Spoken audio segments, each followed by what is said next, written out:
Čest lidi, tady Malboro, já vás zdravím a vítám vás u třetího partu hry Mount & Blade Warband. V minulém partu jsme tuším skončili, jak jsme se seznamovali s králem Ragnarem. V tomto partu bych měl v plánu se ustát vazalem krále Ragnara, ale ještě předtím bych rád zkusil jít do nějakého turnaje, aby jsme si zvýšili repku. Tak, já jsem akorát ještě v offscreenu si nahrabal pár zlaťáků, teda denáru, aby jsme se vyjadřovali podle této hry, že ano? No a udělal jsem to vlastně tak, že jsem útočil na bandity a bral jsem jim věci, čímž se mi zvýšily vlastně moje levely, už jich mám 6, jsem 6. level. A můžeme si zvyšovat vlastně schopnosti a vlastnosti. Takže já si dám sílu, dáme tam sílu, pohyblivost a inteligenci, pardon. Ze schopnosti si dáme samozřejmě železné svaly, bychom měli co nejvíc životů. Potom mocný útok, ten se nám taky bude hodit. A jak jsem útočil na ty bandity, tak jsem zjistil, že jízdní lukostřelbu mám úplně v háji, takže já si dám jízdní lukostřelbu. A dám si ji dokonce 2krát. A co se týče jednodušní zbraně, tak ta se mi zlepšuje sama v těch bojích, ale s tím lukem to právě mi moc nejde, tak asi budu momentálně zlepšovat tu lukostřelbu. No tak, šup, tak. Dobrá, a druhá věc, v družině, no, máme jich o trošku míň, bylo nás 19, už je nás 16, 3 mi umřeli. A jak jsem říkal předtím, tak vlastně ti vojáci ve vaší družině se vám můžou vylepšovat, takže my si ukážeme teďka jak. Když si kliknu třeba na norského brance, tak 9 se mi jich může vlastně vylepšit a já si můžu vybrat jak. Jo. Lovci, jestli se nepletu, zkusíme lovce dát 2. Jo, z lovců jsou pak lučišníci. A když dám pěšáky, zbytek dám pěšáků. Tak norský cvičený pěšák, jo, oni potom vlastně můžou být rytíři nebo něco takového. Strážce karavany, jo, ze strážců karavany můžete udělat buď těžkou oděnce nebo nájemného jezdce.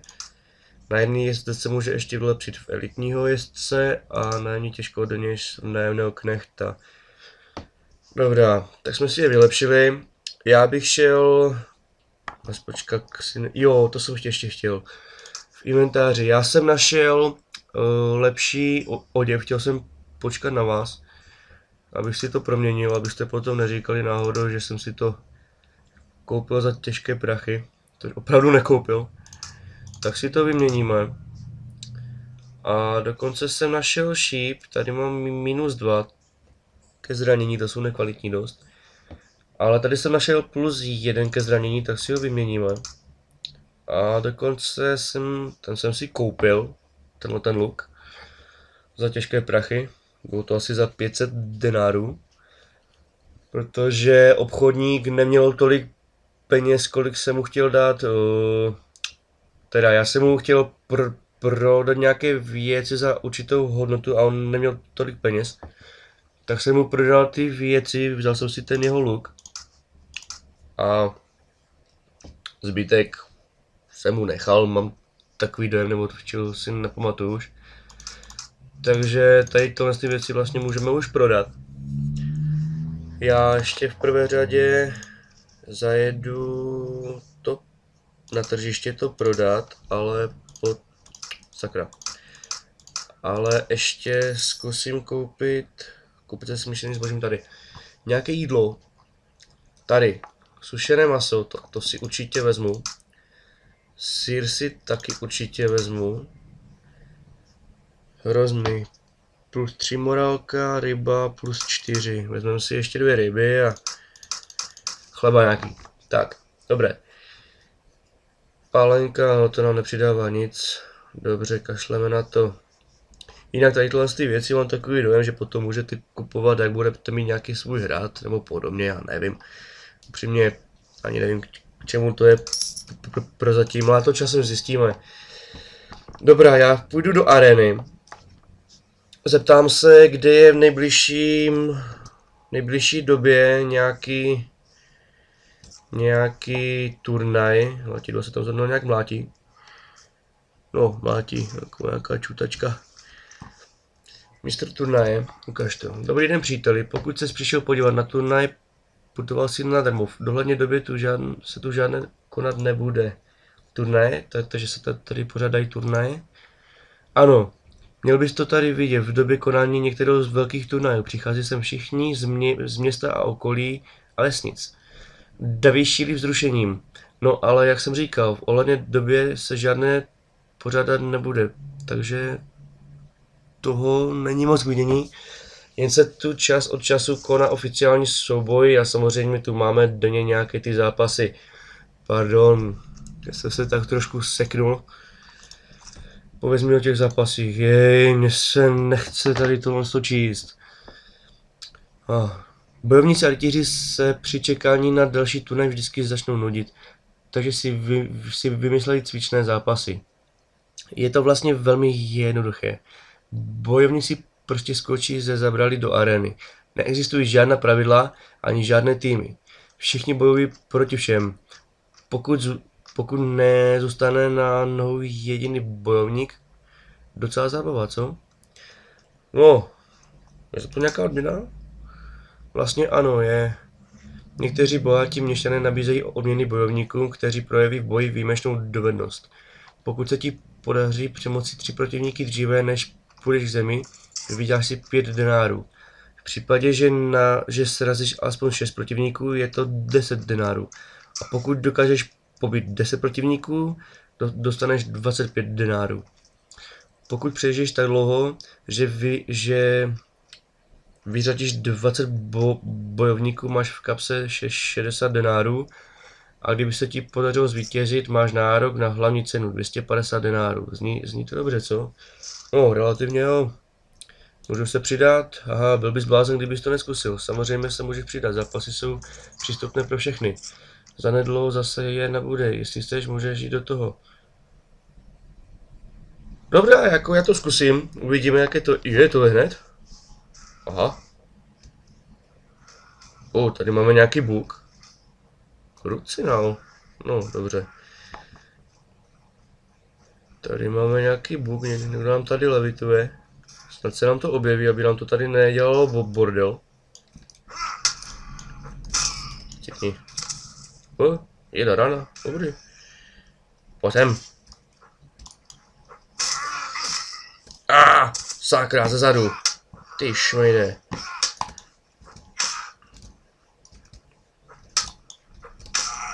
Kde seš?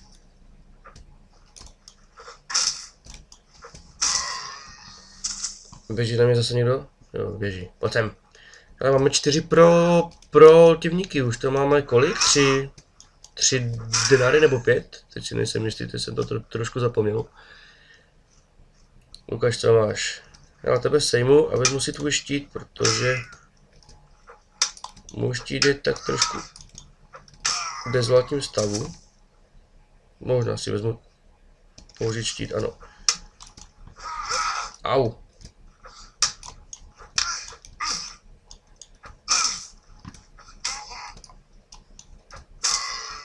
A máš to.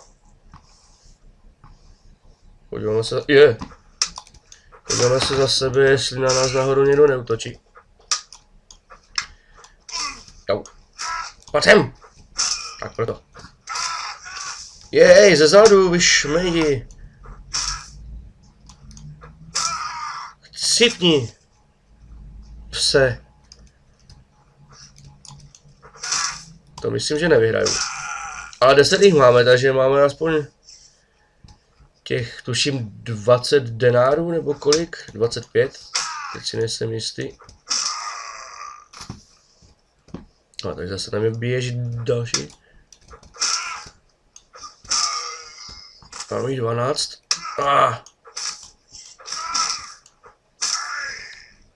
Byl někdo ne, nebyl, dobré. Nauč se mi mířit, šmejde. Tak. Máme 14, dobrý, týlo. Že bychom to... Kůrník. Máme ještě ten starý. Máme jich 15, 15 jich máme, dobrá. Já vezmu si tvůj štít a ještě sejmu. To, že mu je trošku dezolat tím... Kurva. Pardon.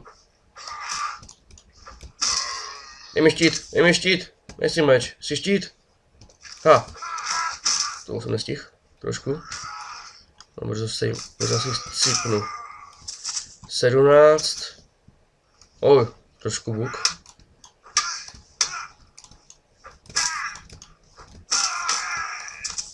Sakra. Máme jich aspoň 18.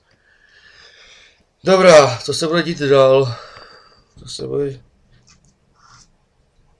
No super, ale dostanu něco? Jo, dostanu. Kolik? 25 denárů.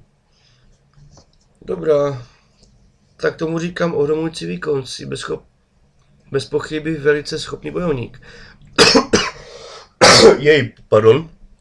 Ne každému se v těchto bojích podaří zvítězit nad 18 lidmi. Samozřejmě si svým skvělým výkonem zasloužil odměnu 25 denárů. Pěkné, že? No, celkem to jde. Nebo se v okolních městech konat nějaký turnaj. Turnaj bude brzy pořádat Suno, Jelkala, Rejvadín, Kudán a Nara. Dobrá. Tak my skočíme... Mám tu vůbec něco? Ještě pohled bandity. Ježiš, to jsou ještě ti, aha, z minulého. No, to teďka kašlu. Dobrá tedy. My... Teďka uvažuji, jestli půjdeme zatím... Nevím, jestli tady... Za tím Ragnarem, nebo do toho... Turnaje. No, zkusíme jít do turnaje. Sunou, to byl Sunu, že mám takový pocit. Ej! Pojď sem. Tak. Mám takový pocit, že ten turnaj byl Sunu. Jo, je tady. Zúčastnit se turnaje. Tak se zúčastníme turnaje. A když už jsme u toho, si na první pozici v turnaji zbývá ještě 6 až 4 účastníků. Při tím kole budou bojovat 2 týmy, každý proti 6 bojovníkům. Dobře. Já sadím na sebe a sadím 100 denárů. Uvidíme a bojovat v dalším kole. Tak pojďte. Co budu mít za zbraň, schválně. A jo, dobrý, štít a sekiru, to jde. Já zkusím sejmout tady tohle z toho. Abych si vzal potom jeho koně. Teda to je baba? To je ženská, ty vole. No to mě... Podrž. Tak to jo. Ale co útočíte na moje? Hahaha. Potom. Jsem netrefil. Šur jak šavle. Kurník, co je?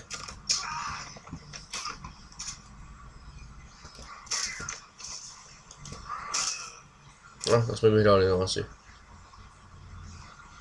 Když já jsem ho až tak moc netrefil, spíš ho dorazil ten druhý. Ale asi zase vsadím na sebe. Když vsadíš 100 denárů, dostaneš 1000 denárů. Pokud zvítězíš v turnaji, v pořádku. Hej jo. Zkusíme to vyhrát. Jestli to nevyhraju, tak mě to hodně naštve. Kolik 4 týmy. To jsem si ani nevšiml. Ještě, že nemám ten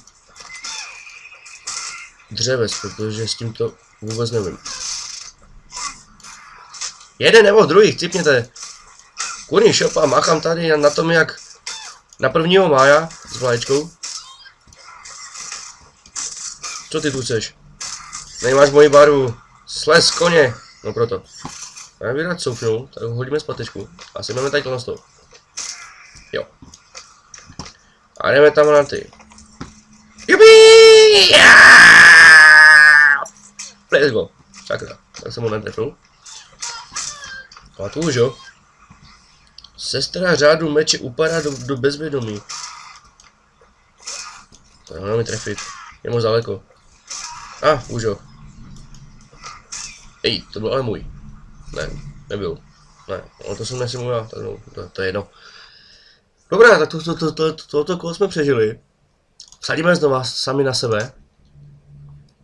Pokud vsadíš 100 denárů, dostaneš 700 denárů, pokud zvítězíš v turnaji. Jo. Kolik to máme teďka?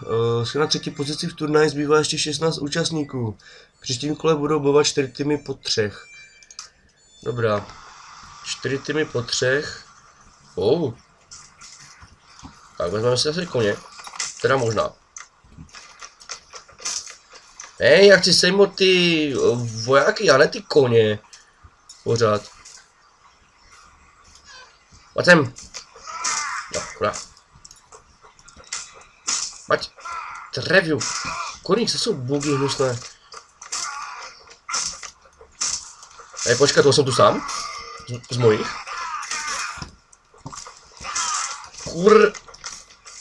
Nesmím vypadnout.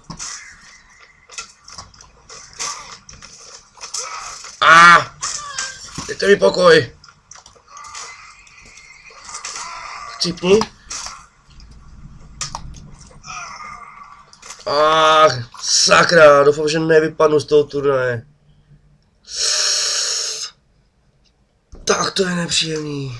Jako jediná žena, která dnes nebyla nikým poražena, vítězí v tomto turnaji se řadu meče. Ník. Dobrá, no, takže na hostinu pozvaní nejsme, tak to kašlu. Když tak v některých příštích partech pokusíme ještě do nějakého turnaje jít, až si trochu vylepšíme zkušenosti se zbraněmi. No, já momentálně pojedu za tím Ragnarem. Teda až ho najdu. Počkat, to byl nějaký hlouček, že jo, tady. Já zase nevím, jaký on má ten erb, ale myslím, že tady tenhle ten.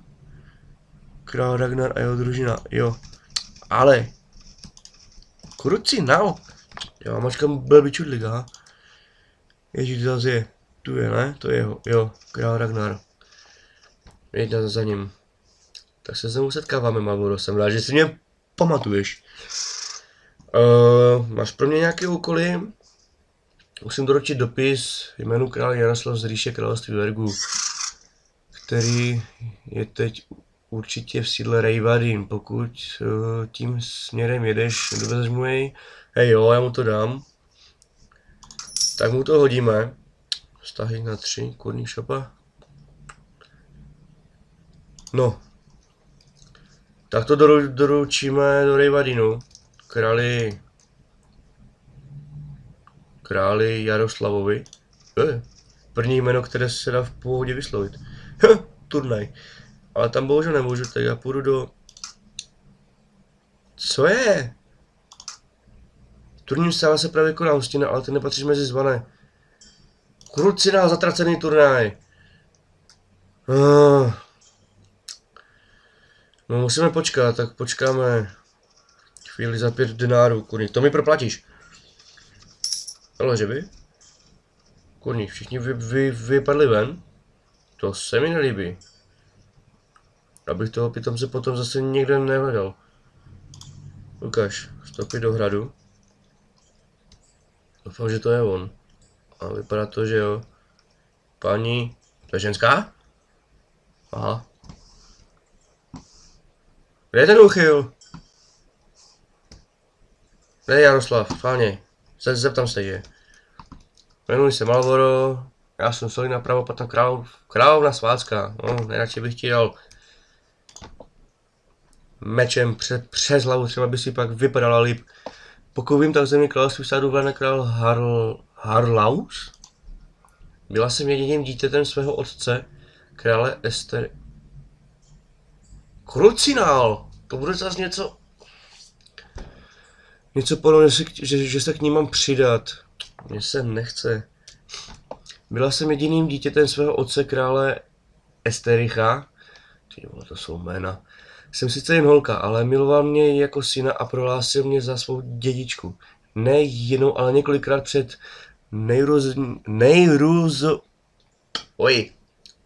některými šlechtici ze země, a aby nikdo nemohl pochybovat o jeho záměrech. U nás žádný zákon ženám vládnout nezakazuje. Naopak, my svádové si vyprávíme zkazky o královnách, válečnících. Zkazky? Tyvo, co to za slovo? Které vládly v dávné minulosti. Přesto, když můj otec zemřel, přesvědčil jeho bratranec Harlaus šlechtu, že žádný slánský král, který má všech 5 pohromadě, nemohl jmenovat svoji dědičkou ženskou. No, to bych taky řekl možná někdy v té době. Harlaus prohlásil, že byl otec šílený, když mě jmenoval, a že tedy nemám žádné pravoplatné nároky na trůn, a by mě usednout on jako nejbližší žijící příbuzný mého otce. No, to vypadá, že tady máme novodobou ksenu. Musím přiznat, že jsem si nikterak nepomohla, když jsem Harlause a všechny, kteří se s ním spikli, proklela jako zrádce, ale i tak si myslím, že ti úředníci, kteří rozhodli o jeho prospěch, v jeho prospěch, byli podplacení. Co se dá dělat? Seberu armádu svých věrných, kteří ctí památku a vůli starého krále, a jestli někdo pochybuje o tom, že může žena vládnout království, dokážu jim, že to není pravda. Až Harlausovi seberu jeho neprávem získanou korunu. No tak teďka jsou tady 2 možnosti, buď se přidáme k ní a budeme bojovat za ní, čímž vlastně se nedostaneme, čím vlastně budeme jejím vazalem, jakoby. Takže se nedostaneme jako nestaneme vazalem krále Ragnara. Což mi trošku hatí plány. Ale bude to aspoň, já se k ní přidám. Chci se postavit za tvou věc a pomoci ti znovu získat trůn. Určitě se dokáže zhostit takovou úkolu, Malboro.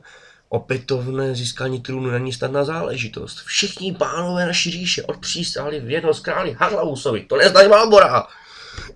Taková přísaha, uchvatiteli, je sice samozřejmě neplatná, ale lze očekávat, že se někteří páni postaví na naši stranu. Ale i tak na nás čeká velmi náročný a obtížný zápas. Král Harlaus bohužel drží otěže své říše velmi pevně v rukou. Pokud se nám nepodaří její pozici obsadit, budou se nám spojenci hledat jen těžko. Tohoto boje se nezaleknu, to ještě se bude vykecávat. Já už ani nevím, jak dlouho natáčím. Nepochybuji o tom, že tvá podpora mé věci je myšlená vážně, Malboro. A jsem ti za to v skutku vděčný. Počkej, vděčný, kdy to je ženská. No, to je jedno. Ale myslím, že nemáme příliš velkou šanci na úspěch. Pokud nazbíráš zkušenosti na bitevním poli a proslavíš své jméno jako velký vojevůdce, naši přátelé se bez váhání přidají na naši stranu. A nepřátelé se budou bát proti nám pozvednout zbraně.